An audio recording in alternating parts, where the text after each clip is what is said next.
저는 그 상명대학교 휴먼지능정보공학 전공에서 그 인공지능과 이제 인간지능 이 두 가지를 융합하는 연구들을 지금 계속 수행을 하고 있고요. 오늘은 제가 아무래도 이제 아침 첫 시간이잖아요. 굉장히 좀 지루할 수 있고 또 졸릴 수도 있고 그래서 좀 도전적인 질문을 한번 던져봤습니다. 인간과 인공지능. 사실 이제 우리가 인공지능과 정말 많은 일들을 하고 있는데 협업하고 공존한다면 그 너머에는 이제 우리가 인공지능을 어떻게 쓸 수 있을까? 이 부분에 대해서 함께 고민해 보도록 하겠습니다. 제 그 강의는 먼저 인공지능에 대한 개략적인 발전 상황들을 본 다음에 실제로 인간과 인공지능이 현재 어떤 형식의 상호작용을 통해서 여러 가지 문제들을 해결하고 있는지에 대한 패러다임을 한번 보고 그리고 나서 일반적으로 우리가 쓰고 있는 그런 그 상호작용 관계들을 이제 좀 다른 각도에서 한번 바라보려고 합니다. 그래서 협업과 공존을 넘어서 우리가 함께 인공지능과 인간이 함께 발전할 수 있는 방향이 뭐가 있는지 한번 살펴보고 이것에 대한 문제점들도 분명히 있겠지만 또 좋은 점들을 함께 보면서 결론을 맺도록 하겠습니다. 먼저 인공지능의 발전 너무 잘 아시죠? 1950년대 중반에 인공지능이라는 단어가 만들어졌지만 그때부터 2010년도까지 발전한 그 속도보다 요즘 발전하는 속도가 정말 장난이 아닙니다. 속된 말로 엄청나게 빨리 발전을 하고 있는데요. 그게 아이들도 이렇게 인공지능을 이용해서 생성형 AI로 컨텐츠들을 만들고 있습니다. 이거는 제가 이제 저희 학교에서 초등학교 4학년에서 6학년을 대상으로 예술 영재원을 운영을 하고 있는데 그분들이 했던 보시면은 이런 거 하나 만들어 가지고 생성형 AI 한번 넣어봤어요. 그랬더니 기가 막히게 나옵니다. 이거 같은 경우에는 지구가 아파요라는 주제로 글을 쓰거나 그림을 그렸을 때 한번 넣어보니까 어때요? 그냥 감이 딱 오시죠. 굉장히 화려하고 이 즐거워 보이는 이런 컬러 톤이긴 하지만 그 메시지들을 정확하게 전달하고 있는 이런 것들을 볼 수가 있고요. 물론 이런 인공지능들이 위험 많습니다. 그래서 잘 아시겠지만 딥페이크든지 아니면은 챗 GPT든지 이런 것들이 어떤 좀 잘못된 영상들을 만들어낸다든가 사회적으로 부적절한 것들을 만들어낸다든가 거짓말을 한다든가 반각 현상을 보여준다든가 함으로써 우려도 많이 있는 것이 사실이지만 사실 업무 효율 극대화되죠. 요즘 챗 GPT 하나 잘 쓰면 프롬프트 엔지니어링 잘하면은 저희 교수님들 그런 말씀들 하십니다. 박사과정 학생 3명 부럽지 않다. 그냥 글 잘 쓰고 글 다 정제해주고 프로그램 잘 짜고 분석 다 하고 이런 것들을 볼 때 업무 효율 극대화 시켜주죠. 또 예술 분야나 아니면은 글쓰기 분야 이런 데서 보면은 창의성 발현하는데 그만한 게 또 없습니다. 저도 논문 작성하다가 정말 문장이 나오지 않는다 그러면 물어봐요. 기가 막히게 대답해 줍니다. 최신 기술들 한 2022년도 이후 기술들은 잘 모르지만은 그 이후의 기술들은 정말 잘 하고 있어요. 그런 측면에서 봤을 때 저희는 인공지능을 이제 굉장히 우리가 부려먹거나 속된 말로 우리가 부려먹거나 아니면은 그것으로부터 어떤 도움을 받는 존재들을 많이 쓰고 있습니다. 예를 들어 보통 우리가 문제를 해결한다고 봤을 때는 우리가 어떤 해결 과제가 있으면 여기에 대한 어떤 행위를 하고 그 결과들을 보면서 계속적으로 해결하는 과정들을 하는데 보통 우리가 이제 인공지능을 쓸 때 가장 단순하게 쓰는 방법이 이런 겁니다. 인공지능이 어떤 문제를 같이 해결해 주는 거죠. 그리고 우리는 그냥 단순히 요청하는 거예요. 요청하고 그것에 대한 결과를 받아들이는 거죠. 아마 가장 낮은 수준의 상호작용이 아닐까 싶습니다. 우리가 사람들하고 얘기를 할 때도 가장 정없는 상호작용의 어떤 방법이 이런 거죠. 이거 좀 해줘. 그러고 모르고 있다가 나중에 결과 오면 그래 고마워 잘했어 이렇게 하는 방법들이 있고 그렇지 않고는 이제 조금 더 친밀한 경우들이 있습니다. 이런 경우는 어떻게 보면 컴패니언 공존이죠. 그래서 내가 하는 것들을 계속 지켜봐주고 그것에 대해서 도움을 주거나 피드백을 주는 이런 방법들입니다.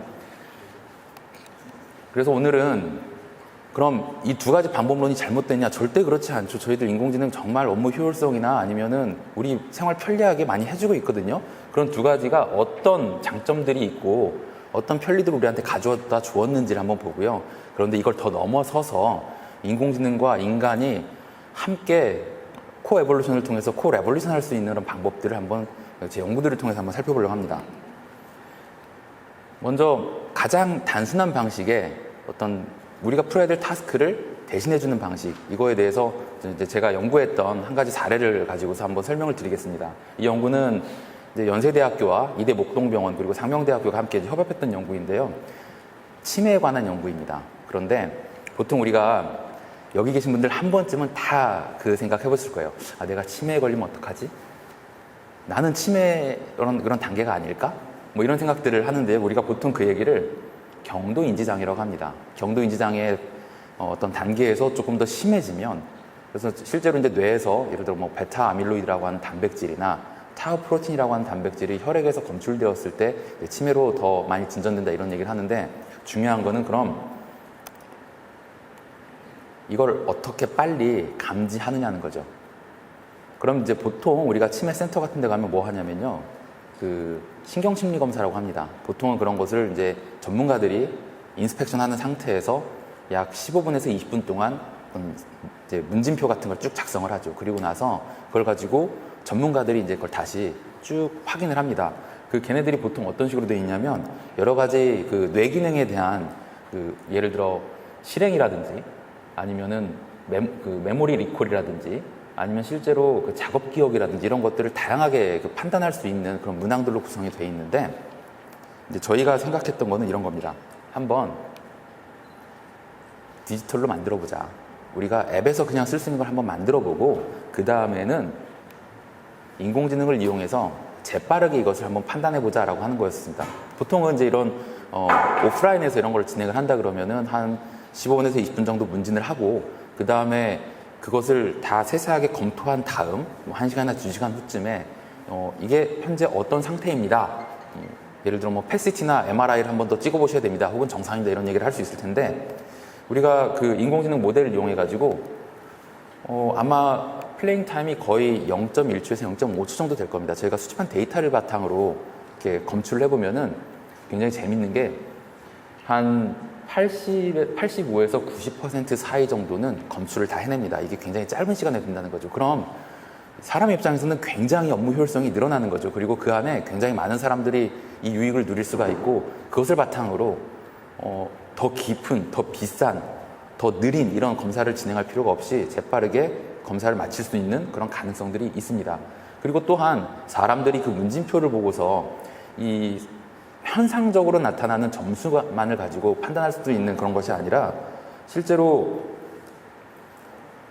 우리가 말을 하거나 아니면은 쳐다보거나 하는 그런 미세한 그 어떤 우리 몸에 일어나는 여러 가지 신호들 이런 걸 가지고서도 그걸 좀 더 추정할 수 있는 방법들이 있기 때문에 여기 보시면 그러한 바이오마커를 썼을 때 신경심리 검사를 하는 것보다 함께 썼더니 이만큼 더 올라가는 것들을 볼 수가 있고 통계적으로도 분명히 유의한 상황들을 보여주고 있습니다. 이것을 보았을 때 인공지능 우리 내 문제를 대신 해결해 주는 걸로 쓰는 거 굉장히 유익하구나. 한 가지 사례에 불과하죠. 사실은 이런 사례들이 우리는 너무나 많이 보고 있습니다. 그러면 그 다음에는 이제 제가 뭐 레벨 2라고 얘기했었던 함께 공존하는 그래서 어떤 컴패니언으로서 담당하는 이런 인공지능들은 우리에게 어떤 유익을 주는가? 이제 같은 연구진이 조금 더 연구를 확장을 해가지고 그러면 우리가 인지기능, 코그니티브 펑션을 조금 더 향상시킬 수 있는 이런 방법들은 없을까? 예를 들어 경도인지장애라고 한다면 말 그대로 우리 인지기능이 서서히 이렇게 떨어지는 것을 의미합니다. 저도 굉장히 요즘 많이 겪고 있어요. 말이 안 나오거나 머릿속에서 생각나는 것들이 있는데 튀어나오지 않거나 뭐 어제 그제 막 얘기 나눴던 게 내가 그 얘기를 누구랑 했었지? 그게 어떤 요점이지? 계속 그런 이제 어떤 블러킹이나 아니면은 뭐 랭귀지 프로덕션 같은 게 잘 안 되는 경우들이 있는데 사실은 서서히 그 노화가 되는 가장 자연스러운 상황이죠. 그러나 이거를 어느 순간에서 잘 잡으면 연습을 함으로써 이게 급격하게 떨어지는 것을 막을 수 있는 방법들이 얼마든지 있습니다. 그래서 저희가 어떤 식으로 해봤었냐면 각 6가지 그 기능들에 대해서 어떤 훈련 프로그램들을 제공을 하는데요. 여기까지는 사실 그렇게 큰 재미는 없습니다. 굉장히 티피컬한 내용들이에요. 이런 인지 훈련 같은 경우는 너무나 많이 있습니다. 그런데 저희가 어떤 걸 생각을 해봤었냐면 거기에 컴패니언 하나를 붙이는 겁니다. 스마트 마실방이라고 해서 이게 별게 아니에요. 그냥 챗봇을 하나 두고 우리 어르신들 이 실험할 때는 이제 저희가 순천에 있는 어르신들 대략 한 200분 정도를 리크루팅 해가지고 이걸 운영을 했었는데 3개월 정도 운영을 했었거든요. 이걸 넣어서 수행 결과, 그 다음에 요즘 어떻게 지내시는지 안부도 물어보고, 그 다음에 뭐 일일 미션 같은 것들을 계속 좀 이렇게 푸시해드리는 이런 역할을 한번 해봤었습니다. 그랬더니 결과적으로는 이제 인지 기능 훈련을 하면 당연히 인지 기능이 올라가겠죠. 올라가는데 재밌는 것은 여기 보시면 인지기능, 경도인지장애가 심할수록 이런 걸 썼을 때 어떤 개선의 정도가 높았었고, 특히 더 많이 이 스마트 마실방과 교류할수록, 근데 사실 스마트 마실방이라고 하는 거는 어떻게 보면 메디에이터예요. 중재자여가지고 인지기능 개선 훈련을 계속 하게끔 뭔가를 북돋아 주는 건데, 결국 이것은 우리가 아까 봤었던 사람들이 어떤 행위를 하고 거기에 오는 결과들을 바탕으로 해서 분석해가지고 좀 이렇게 한번 해보시는 게 어떻냐, 이렇게 이제 물어보는 혹은 제안하는 이런 기능들을 했었는데, 그거를 쓰면 쓸수록, 그것과 교류하면 교류할수록 인지기능이 그 효과성이 굉장히 높아지는 것들을 저희가 확인을 했었습니다. 이런 측면에서 볼 때 우리는 이 두 가지 사례만 봐도 인간과 인공지능이 굉장히 적절한 수준에서 상호작용을 하고 있고, 그 유익을 잘 우리가 받아 먹고 있다, 뭐 이런 식으로 생각을 해볼 수가 있는데요. 이제 조금 더 나가면, 지금 이제 저희가 봤었던 건 사실 어떤 결과 위주의 상호작용이나 아니면은 행동 위주의 상호작용을 통해 가지고 이 사람이 무엇을 원하는가 그것을 해결해 주기도 하고, 그리고 또한 이제 이 사람의 상태가 어떻게 됐으니 이것을 어떤 식으로 우리가 잘 모티베이션을 주고, 그다음에 어떤 식으로 잘 컴패니언처럼 동존해 주면은 사람들이 그 일을 잘 할 수 있게 될까, 뭐 이런 식으로 이제 저희가 한번 생각을 해봤었는데, 굉장히 재밌는 연구가 최근 아니죠, 한 3, 4년 전에 있었습니다. 각각 요 하나는 이제 그 MIT에서 일어났던 거고, 요거 이제 하버드 메디컬 스쿨에서 있었던 건데, 재밌게도 이분들이 뭘 했냐면요, 멍키브레인에서, 멍키브레인 보통 이제 원숭이들 실험을 하면 이렇게 이 두개골을 열고서 거기에다가 이제 전극 같은 걸 심어 놓고 실제 우리 뇌 뉴런들을 관찰을 합니다. 여기서 뭘 했냐면요, 우리가 원하는 부위의 뉴런을 컨트롤할 수 있을까, 원하는 부위의 뉴런을 활성화시킬 수 있을까, 아니면 비활성화시킬 수 있을까, 이런 걸 한번 고민을 한 거예요. 그래서 어떤 접근을 취했느냐, MIT에서는 그 생성 모델 있죠, 그 적대적 생성 모델 해서 겐이라고 부르는 이 영상을 특정 부위에 뉴런들이 액티베이션 되게끔 제작을 하는 겁니다. 그래서 자, 봐, 이걸 보여주면 이쪽 영역이 활성화될 거고, 이걸 보여주면 이쪽 영역이 활성화될 거야. 그런 연구들을 한번 했었습니다. 그리고 이제 하버드 메디컬 스쿨에서 이제 또 비슷한 비슷한 걸 했었는데, 여기서 이제 일종의 이제 뉴로 피드백 같은 걸 줘서 우리가 저쪽을 활성화시키고 있다면 처음에 이 이미지를 보여준 다음에 그 활성도에 따라서 이미지를 계속 재생성해서 그 타겟팅을 이렇게 움직이게끔 하는 그런 연구들을 이제 하버드 메디컬 스쿨에서 했었습니다. 사실 이 두 분이 다 MIT의 이제 토마스 포지오라고 하는 교수님들의 제자예요. 그래서 각각 MIT 교수, 하버드 대학 교수를 하고 있는데, 이분들은 아주 오래전부터 인간의 시각지능, 특히 이제 우리 그 시각정보 처리가 이 뒤통수에서 거의 다 일어나거든요. 그럼 뇌에서의 시각정보 처리가 어떻게 이루어지고, 이것이 CNN이라고 들어봤을 거예요. 그 컨볼루셔널 뉴럴 네트워크. 이 뉴럴넷에서 어떤 식으로 이게 구현이 되며 그것에 서로 이제 그 상호작용들이 어떻게 일어나는가를 연구하셨던 분들인데, 아마도 뭐 이런 얘기 합니다. 현생 인류 중에서 시각지능에 대해서 가장 잘하는 사람들, 뭐 이렇게 표현을 하는데요. 그런 걸 한번 했었어요. 그러면 사실 재밌는 거는 AI가 어느 정도 사람의 어떤 바이올로지컬 시스템에 대한 이해도가 있다는 것이고, 브레인에 대한 이해도가 있다는 것인데요. 저는 개인적으로 AI를 연구할 때 이런 생각을 합니다. AI는 여기 보시면은 코그니션, 인지죠. 그러면 어떤 생명체의 인지에 대한 계산 모델을 만들어서 이것을 일반화된 알고리즘으로 만들어 일반화된 문제로 적용을 하면 사람이 마치 푸는 것처럼 인공지능이 풀 수 있는 게 아닌가. 그래서 지능의 기본 요소들을 계산 가능한 형태로 구현을 해야지 컴퓨터가 어떤 인공지능으로 만들겠죠. 그러면 그것을 알고리즘으로 일반화해가지고 쓴다면 이게 이제 기본적인 인공지능들의 접근이라고 생각을 했습니다. 이게 이제 완전히 틀린 말이 아니라고 저는 생각을 하는 게, 인공지능에서도 우리 마음, 아까 그 인공지능이 참고했었던 여러 가지 심리학 이론들, 특히 이제 마음에 대한 이론들을 많이 차용을 해서 쓰고 있는데요. 예를 들어, 다 들어보실 겁니다. 이 행동주의 혹은 인지주의, 그리고 최근에는 이제 뉴로바이올로지컬한 그 어떤 분석들을 통해 가지고 굉장히 많은 인간의 브레인에 대한 신비들을 풀어내고 있는데, 보시면 이게 지금 파블로프에게 실험한 거고, 이게 이제 스키너가 쥐를 가지고 이렇게 실험한 겁니다. 이런 내용들이 사실은 각각의 요소에서 인공지능이 쭉 발전하는 데 있어 굉장히 큰 역할들을 해왔었습니다. 그래서 저는 이제 이런 측면에서 이제 인공지능을 보고 있는데요. 그럼 재밌는 거 어떤 생각을 또 해볼 수가 있냐면, 그럼 브레인이 진짜로 머신 인텔리전스의 좋은 모델인가?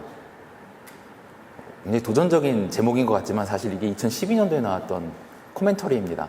알렌 튜링 100주년 서거 100주년 기념으로 해서 브레인이 정말로 인공지능 혹은 머신 인텔리전스에 어떤 공헌을 할 것인가. 여기 보시면 데미스 하서비스가 어떤 퍼스펙티브를 하나 작성을 한 게 있고요.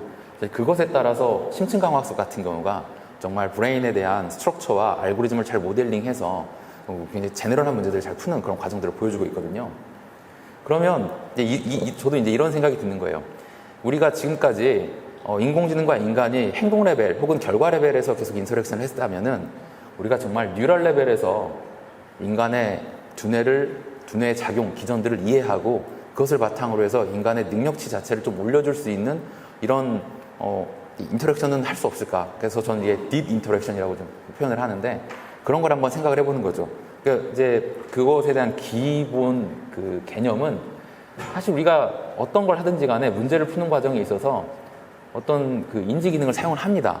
그럼 보통 이제 심리학이나 그 뇌과학에서는 어떤 일들을 하냐면 이 인지 기능을 우리가 수학적으로 어떻게 표현할 수 있을 것인가 이런 연구들을 많이 합니다. 그럼 이 수학적으로 이 표현된 모델은 사실상 굉장히 스페시픽한 인간의 그 지능의 한 요소를 표현한 것이라고 볼 수 있는데 그럼 인공지능이 얘를 한번 배워보는 거죠. 그러면은 그 어떤 지능의 한 요소가 인공지능에게 이식이 되는 거예요. 그럼 그 이식된 인공지능을 바탕으로 해서 사람이 풀어야 될 문제를 한번 풀어보라고 하는 거예요. 그리고 나서 그거를 한번 어떤 예제로 만든 다음에 그걸 가지고 사람하고 인터랙션을 하면은 아마도 사람의 능력이 가장 최적화된 형태로 그 문제를 풀 수 있지 않을까 하는 생각을 한번 해본 거죠. 그래서 이제 가장 간단한 형태로 인퍼런스 문제, 추론의 문제를 한번 생각을 해봤습니다. 예를 들어 이런 게 있으면 얘는 얘랑 관계가 있다. 얘는 얘랑 관계가 있다. 얘는 얘랑 관계가 있다. 우리가 보통 공부를 할 때 보면은 지식의 조각들을 그런 식으로 배우잖아요. 뭐 예를 들어 삼국시대는 서기 700년도 이전에 일어났다. 그러면 삼국시대 서기 700년. 뭐 이런 식의 항상 지식의 쌍을 우리가 배울 텐데 이 추론을 가장 잘 할 수 있는 방법들을 한번 생각을 해보는 거죠. 보통은 우리가 이제 반복 학습을 하잖아요. 책 쭉 읽어보면서 여러 번 읽어보고 요건 요거야 이런 식으로 하는데 그거를 한 번만 보거나 아주 적은 숫자만 봐도 잘 배울 수 있게끔 얘를 한번 재배열을 해본다면 분명히 재밌는 결과가 나올 거라는 생각이 들었고요. 그래서 처음에는 이런 지식의 조각들 이걸 가지고서 우리 2015년도에 그 사람의 고속 추론에 대한 논문 그리고 그 계산 모델이 나온 게 있는데 그거를 강화학습 에이전트가 한번 배워보도록 한번 해봤습니다. 그럼 이제 결과적으로 나오는 게 자 여기 보시면 좀 그 뭔지 모를 것 같은 암호 같은 이 그림이 있는데 이게 사실 얘를 1번, 2번, 3번, 4번, 5번 지식의 페어라고 생각을 하고 그거를 어떤 식으로 보여줄 것인가. 현재 이 사람의 고속 추론에 대한 그 프로세스를 배운 강화학습 에이전트는 현재 그 지식에 대해서 얼마만큼의 불확실성을 가지고 있고 그러니까 요게 요거다라고 이어지는 불확실성을 가지고 있고 그 불확실성을 해소하기 위해서 이때 보여주면 그 불확실성이 한 번에 해소되는 일종의 원샷 러닝이 일어나는 그런 시점이라고 이제 얘네들이 보여줄 수 있고요. 그래서 그것에 따라서 이 지식 구조를 이런 식으로 보여준다면 적게 보여줘도 짧게 보여줘도 이걸 잘 배울 수 있다라고 이제 가정을 한번 해본 거죠. 그래서 저희가 이게 한 126명 18세 이상 성인을 대상으로 한번 실험을 해봤었습니다. 그랬더니 이쪽에 있는 그러니까 가장 높은 게 지금 고속 추론을 유도한 그 시퀀스이고 이거 같은 경우에는 그냥 랜덤으로 그러니까 컨트롤로 해서 랜덤을 했던 건데 보면 모든 조건에서 고속 추론이 통계적으로 가장 높은 점수를 성취한 것을 볼 수가 있습니다. 즉 이것을 다시 얘기해 본다면은 뇌에서 발견된 어떤 기전들을 인공지능한테 알려주고 인공지능한테 문제를 풀어보려고 한 다음에 그 결과를 사람하고 인터랙션하게 했더니 가장 최적화된 형태로 지식을 쭉 배울 수 있게 됐고 고속 추론을 잘할 수 있게 됐다라는 어떤 결과입니다. 그래서 이 연구는 운이 좋게도 최근에 그 논문지 중에 셀이라고 있잖아요. 그 셀지의 온라인판 셀 리포츠, 셀 자매지에 최근에 게재 확정이 됐습니다. 그래서 어떤 과학적으로도 상당히 재미있는 접근으로 지금 인정을 받고 있습니다. 그래서 그럼 이게 그냥 행동적으로 우리가 그냥 점수만 줘가지고 이게 바뀌느냐? 그래서 저희가 지금 뭐 해보고 있냐면 정말로 그 고속 추론이나 아니면은 반복 추론이나 이런 것들이 일어날 때 뇌에서 일어나는 현상들이 있습니다. 그게 이제 이미 2015년도 이전쯤에 쭉 발견이 됐었었는데 그럼 우리가 이걸 만들면 실제로 뇌에서도 그런 작용들이 일어나는가? 예를 들어 고속추론 같은 경우는 가장 중요한 위치가 우리 여기쯤 관자놀이쯤에 있는 복내 측 전전두 피질 이쪽에서 어떤 신호들이 나온다고 이전에 논문들이 계속 보고를 하고 있는데, 저희가 그거를 그 원샷 러닝이 일어나는 그 상황을 한번 연출하고 그때 이제 EEG로 한번 촬영을 했을 때 그쪽 부위들이 유독 이렇게 더 빨갛게 액티베이션이 올라오는 걸 볼 수가 있습니다. 그래서 지금 저희가 프릴리미너리하게 뇌에서 두뇌에서의 작용도 어떻게 일어나고 있는지를 보고 있지만, 아마도 더 깊이 가본다면은 분명히 그런 증거들이 나타나고 딥 인터랙션들이 분명히 사람들의 능력치 자체를 올릴 수 있는 그런 상황으로 만들 수 있지 않을까 그런 생각을 하고 있습니다. 그래서 그럼 얘는 이제 되게 티피컬한 어떤 프랙탈 이미지 쉽잖아요. 그래가지고 요거를 우리가 실제로 실세계 지식, 전문가 지식을 학습할 수 있는 온라인 플랫폼을 한번 만들어 봤습니다. 여기서는 뇌과학 지식이라고 해서, 왜 뇌 하면 저도 방금 말씀드리는데 복내 측 전전두 피질, 이게 이제 벤트로레이터럴 프리프론탈 코텍스 이렇게 되는데, 이런 알 수 없는 것들과 그 부위에 대한 기능들을 한 20가지 온톨로지로 만들어 놓고 그걸 한번 학습하게 했던 거예요. 그랬더니 이런 거 지금 한 번에 배우는 건데 딱 60번만 보여줍니다. 그럼 하나당 한 3번 정도 보여주는데 보여주는 시간이 길지 않아요. 1초 이내에 그 2개를 다 보여주고, 그러니까 60번 보여준다고 해도 대략 한 2분 정도면은 이 내용을 다 보여주는데, 우리가 원샷 러닝을 했을 때 여기서 보면 가장 높은 점수를 기록한 걸 볼 수가 있습니다. 그래서 저희가 이렇게 인공지능한테 인간의 어떤 기저에 있는 프로세스를 학습을 시킨 다음에 그걸 바탕으로 재구성하면 분명히 사람의 문제 해결 능력이 올라갈 수 있다라는 이런 좀 증거들을 계속 수집을 하고 있는 그런 상황입니다. 그래서 이 연구는 지금 그러면 이건 추론에 관련된 그냥 단순한 기억과 메모리의 문제가 아닙니까? 라고 말씀하실 수도 있는데요. 저희가 이제 카이스트랑 같이 공동 연구를 하면서 학습 전략, 예를 들어 인간의 강화학습 자체를 조절할 수 있는가, 이런 부분에도 저희가 적용을 해보고 있고, 그다음 앞에서 보여드린 그 알츠하이머 이런 쪽에서도 그럼 어떤 타스크를, 어떤 훈련을 먼저 하면 좋을까, 이런 쪽에 대해서 이걸 적용하려고 하는 노력들을 지금 계속 하고 있습니다. 근데 시간이 많이 지났는데요. 한번 결론을 맺겠습니다. 그럼 처음에 시작할 때 굉장히 도전적인 질문으로 이제 제가 시작을 했었죠. 인간과 인공지능 협업하고 공존하면 그 다음엔 무엇을 할 수 있을까?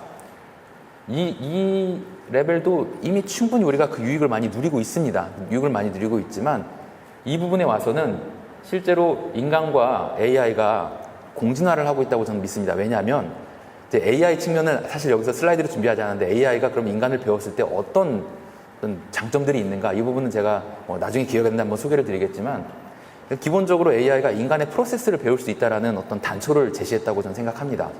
그러면 기본적으로 그냥 우리가 데이터와 레이블로 통칭되는 이런 그냥 이제 어프록시메이션 되는 이 부분들을 넘어서서 단순한 사실을 넘어서 프로세스를 배울 수가 있고, 그 프로세스로 인간과 인터랙션을 했을 때 행위에 대한 그 너머의 기전, 그리고 그 결과 두 가지를 종합을 해서 문제 해결 능력 자체를 제어할 수 있는, 잘 배우기는 잘 배우기도 할 수 있고 못 배우기도 할 수 있고, 잊어버려야 될 건 잊어버리게 하고 기억나야 될 건 기억나게 하고, 이런 것들을 가능하게 할 수 있지 않을까, 이런 생각을 해봅니다. 그런데 분명히 쟁점이 있죠. 사실 이제 제가 이런 연구를 소개해드리면서 좋은 점은, 그러면 더 이상 인간과 인공지능이 서로 적대적 관계에 있을 필요는 없겠다, 이런 생각이 듭니다. 왜냐하면 요즘에 인공지능들 성능 너무 높아지니까 사람을 대체하겠구나, 일자리 뺏겠구나, 얘네들이 나쁜 맘 먹으면 우리 다 망하겠구나, 이런 생각들을 할 수 있지만, 인공지능의 존재의 의미가 무엇인가, 사람을 유익하고 이롭게 한다고 한다면은 어떤 문제들을 해결하는 것뿐만 아니라 사람을 더 훌륭하게 만들어줄 수 있는 접근으로 갈 수가 있죠. 그럼에도 불구하고 이걸 장기 사용하거나 혹은 악한 의도로 사용했을 때, 예를 들어 뭔가 우리의 프로세스를 제어한다고 한다면 좀 무서운 생각도 들잖아요. 세뇌를 한다든가, 특별히 우리가 배우지 말아야 될 것들을 더 잘 배우게 한다든가, 이런 부분에 있어서는 분명히 좀 우리가 더 많이 고민을 해야 될 필요가 있습니다. 그리고 장기 사용을 했을 때 도대체 우리 두뇌에서는 그럼 어떤 일들이 일어날 수 있을까? 그런 부분들은 우리가 아직 모릅니다. 그렇기 때문에 더 많은 연구들이 수행이 돼야 된다고 좀 생각을 하고 있고요. 그럼에도 불구하고 저는 이제 이 부분 지금 보여드리는 사례들이 대부분 이제 디지털 치료제나 의료 분야에서 지금 말씀을 드리고 있거든요.